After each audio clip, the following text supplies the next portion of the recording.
అన్నం ఎక్కువ తింటే ఏమవుతుందో తెలుసా? Belly fat. అన్నంలో కార్బోహైడ్రేట్లు ఎక్కువ మోతాదులో ఉంటాయి. కాబట్టి అన్నాన్ని ఎక్కువగా తింటే మీ పొట్ట సైజు, మీ శరీర బరువు సైజు పెరుగుతాయి. రక్తంలో చక్కెర పెరుగుతుంది. మీకు తెలుసా? వైట్ రైస్లో గ్లైసెమిక్ ఇండెక్స్ ఎక్కువగా ఉంటుంది. డయాబెటీస్ పేషెంట్లు దీన్ని తింటే బ్లడ్ షుగర్ లెవెల్ బాగా పెరుగుతుంది. బరువు పెరుగుతారు. అన్నంలో ఫైబర్ తక్కువగా, కేలరీలు ఎక్కువగా ఉంటాయి. కాబట్టి దీన్ని మోతాదుకు మించి తింటే మాత్రం బరువు ఎక్కువగా పెరుగుతారు. షుగర్ వచ్చే అవకాశం ఉంది. ఆరోగ్య నిపుణుల ప్రకారం అన్నాన్ని రోజు ఎక్కువగా తింటే రక్తంలో చక్కెర స్థాయి బాగా పెరుగుతాయి. ఇది మీకు డయాబెటీస్ వచ్చేలా చేస్తుంది. బీపీ పెరగొచ్చు.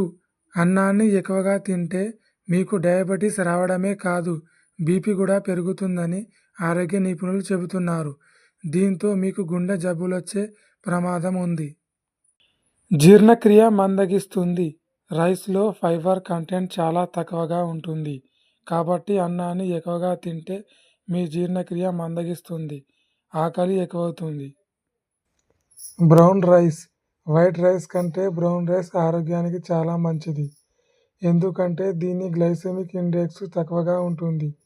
ఇది బీపీని, షుగర్ను కంట్రోల్లో ఉంచుతుంది.